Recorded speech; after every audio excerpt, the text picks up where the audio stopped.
मैं इन दवाइयों से ज़्यादा आपको मशवरा दूंगा कि अगर आपने अपना वेट कम करना है, अपनी पेट की चर्बी कम करनी है, मोटापे को कम करना है या अपने पेट का जो भारीपन है उसको कम करना है, आपने आना है कैलोरी वेस्ट होगी।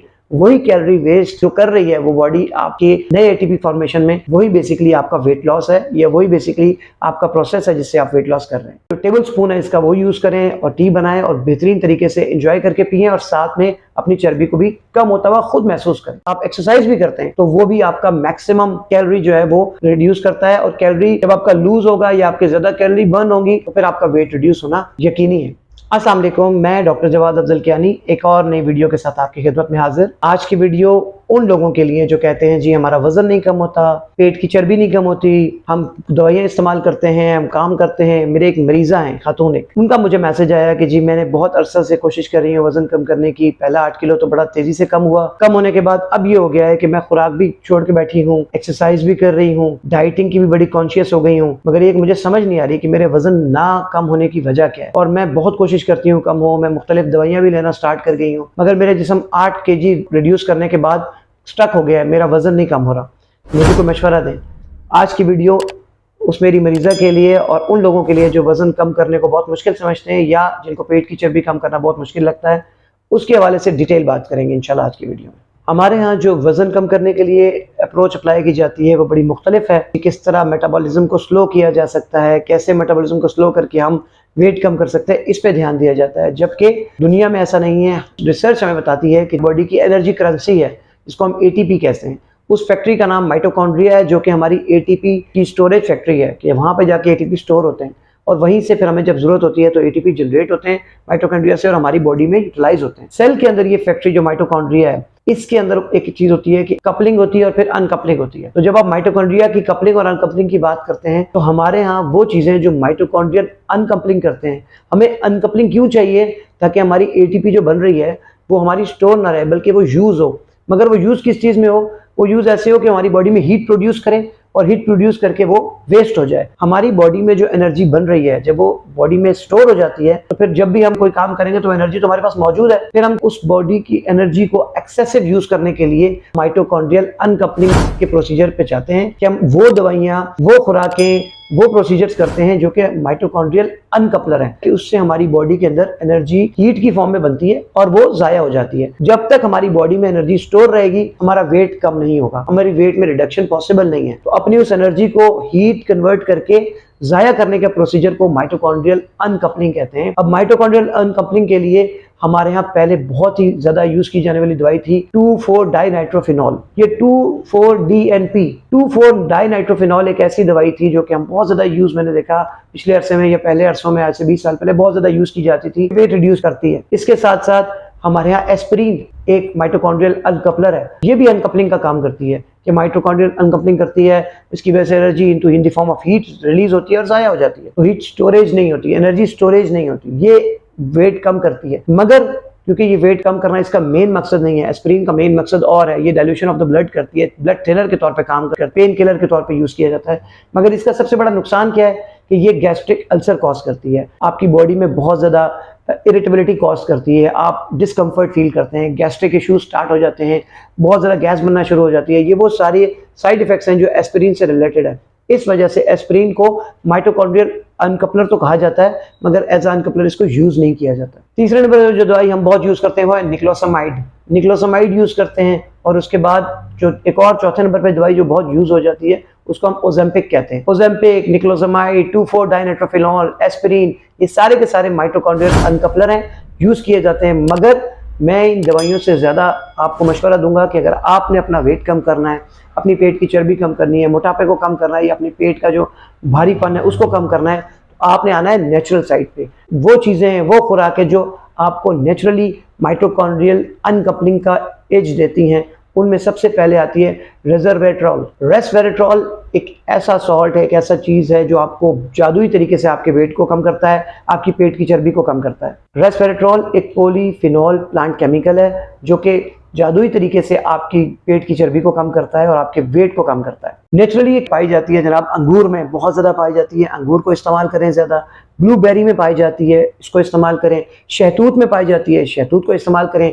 पीनट्स में पाई जाती है, पिस्ताचियो में पाई जाती है। ये वो उसके रिच सोर्सेज हैं रेस्वेराट्रॉल के जो आप यूज कर सकते हैं, और इसका कमाल इफेक्ट है। ये आपकी बॉडी को बेहतरीन तरीके से फैट बर्निंग करती है और आपकी बॉडी हीट अप होती है। आपको महसूस होता है कि आपकी बॉडी में हीट जनरेट होना शुरू हो गई है, और हीट हमारी बॉडी में थ्रू रेडिएशन जब हमारी बॉडी से निकलती है, एटीपी को यूज करती है, तो हमारी बॉडी में जब एटीपी कम स्टोर होंगे तो बॉडी की मेटाबॉलिज्म फास्ट हो जाएगी। जब वो फास्ट होगी तो वो एक्स्ट्रा एनर्जी बनाने की कोशिश करेगी, और एक्स्ट्रा एनर्जी की कोशिश बनाने में उसको जो कैलोरी वेस्ट होगी, वही कैलोरी वेस्ट जो कर रही है वो बॉडी आपके नए एटीपी फॉर्मेशन में, वही बेसिकली आपका वेट लॉस है, या वही बेसिकली आपका प्रोसेस है जिससे आप वेट लॉस कर रहे हैं। इसी से रेस्वेराट्रॉल के हवाले से एक सप्लीमेंट है जो कि जापानी बहुत यूज करते हैं, जापानीज है, और ये हर्बल टी है, जापानीज बहुत यूज करते हैं इसको, हमारे यहाँ भी अवेलेबल है। इसको कहते हैं नॉट व्हीट पाउडर। ये नॉट व्हीट पाउडर जो है ये पाउडर फॉर्म में मिलता है। इसको आप बनाएंगे, ये हर्बल टी है और हर्बल टी बेहतरीन इफेक्ट रखती है। एक जो टेबल स्पून है इसका वो यूज करें और टी बनाएं और बेहतरीन तरीके से एंजॉय करके पिएं, और साथ में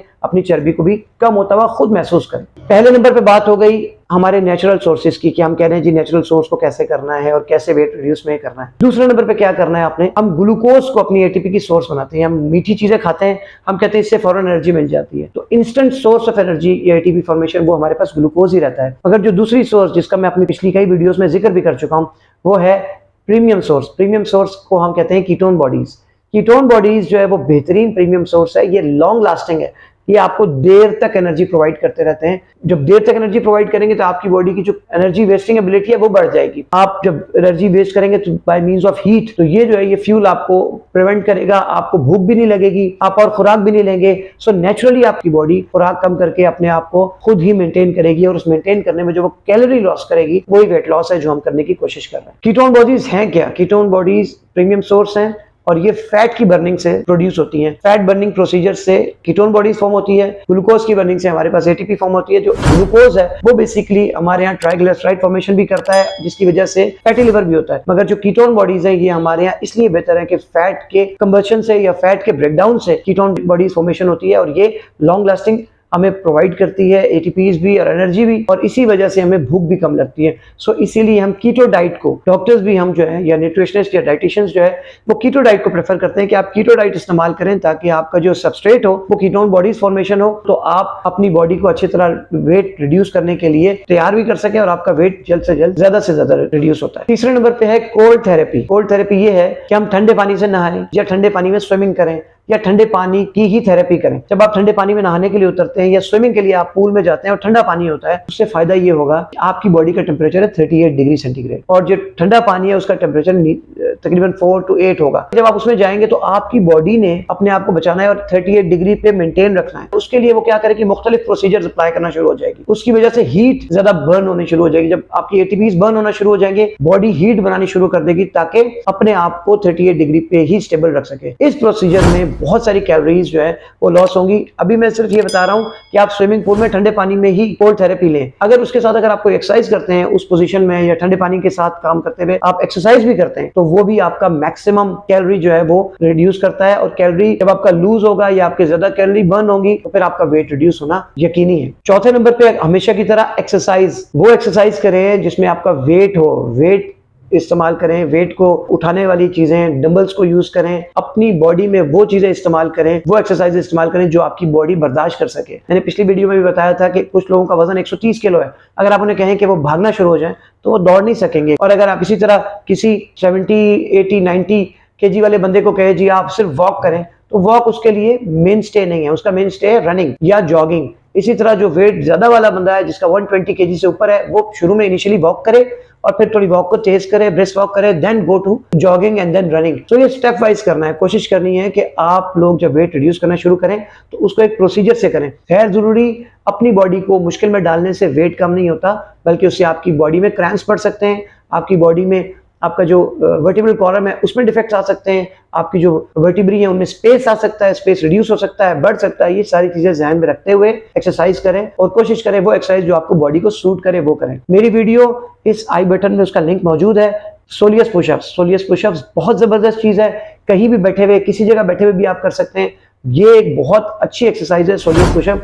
थाउजेंड्स आप डेली बेसिस पे कर सकते हैं। सिर्फ अपनी चेयर पे बैठ के अपनी हील्स और अपने फुट को जो एलिवेट करना है, वो आप पूरा प्रोसीजर मेरी इस वीडियो में मौजूद है, उसको जरूर देखें, आपको बहुत सारी आसानी हो जाएगी। 5वें नंबर पे अनकपलर जो माइटोकॉन्ड्रियल है वो ग्रीन टी है। ग्रीन टी बहुत अच्छा माइटोकॉन्ड्रियल अनकपलर है। ये भी आपकी वेट को कम करता है, आपके कोलेस्ट्रॉल को कम करता है, आपकी जो फैटी लिवर की चेंजेस हैं उनको रिवर्ट करता है। ग्रीन टी बहुत बेहतरीन किस्म का और बड़ा सूटेबल एक कंपोनेंट है, एक सब्सटेंस है, एक ऐसी चीज है जिसको आप रेगुलर बेसिस पे डेली पिए, आप एंटी एजिंग प्रॉपर्टीज से भी फायदा उठा सकते हैं। छठे नंबर पे है सोना बाथ या जीकोजी बाथ। ये सारी की सारी चीजें भी, सोना बाथ हो गया, सोना बाथ इसलिए अच्छा है क्योंकि उसमें भी आपकी बॉडी से हीट बहुत ज्यादा खारिज होती है और जो भी चीज आपकी एटीपीज को कन्वर्ट करते हीट वो जाया करती है, वो आपके वेट रिडक्शन में बेहतरीन अवामिल या बेहतरीन सपोर्ट के तौर पर यूज हो सकती है। अब हम बात करते हैं, ये तो मैंने बात की माइटोकॉन्ड्रियल अनकपलर्स की, अब बात करते हैं वो चीजें जो माइटोकॉन्ड्रियल अनकपलिंग को रोकती हैं, यानी वो चीजें जो एनर्जी को सेव करवाती हैं या ज्यादा एनर्जी प्रोड्यूस कराने के बाद उसको सेव कराती हैं। उसकी वजह से हमारी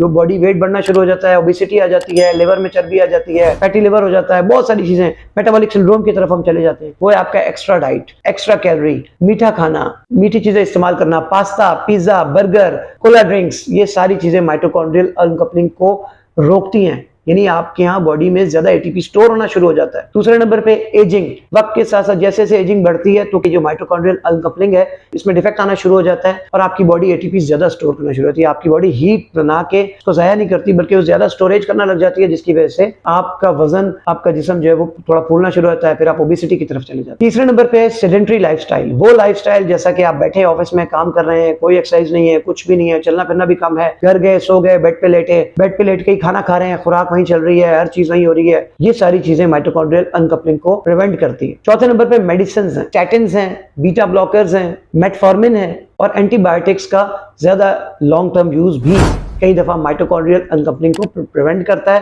और उसकी वजह से हमारी बॉडी वो एनर्जी जो निकालनी होती है जिसम से उसको निकाल नहीं पाती और वो स्टोर रहती है, इसकी वजह से हमारा वेट गेन होना शुरू हो जाता है। आज की वीडियो कैसी लगी मुझे लाइक, सब्सक्राइब और फॉलो करना मत भूलें। अपने कमेंट्स में मुझे लिख के बताएं कि क्या इश्यूज हैं आपके, उन इश्यूज को हम एड्रेस करें, वीडियोस बनाएं ताकि आपकी अवेयरनेस भी हो। और याद रखें ये जो वीडियोस बन रही हैं ये आपकी अवेयरनेस के लिए, अपने डॉक्टर से जरूर मशवरा करें। कई दफा आप कुछ मेडिसिन यूज कर रहे होते हैं, कई दफा आप कोई ऐसी रूटीन पे होते हैं जिसकी वजह से ये सारी चीजें आपको उस तरह फायदा ना दे सकें। अपने मालिक से जरूर इस चीज को डिस्कस कर लें ताकि आपके लिए कोई मुश्किल क्रिएट ना हो। बहुत शुक्रिया।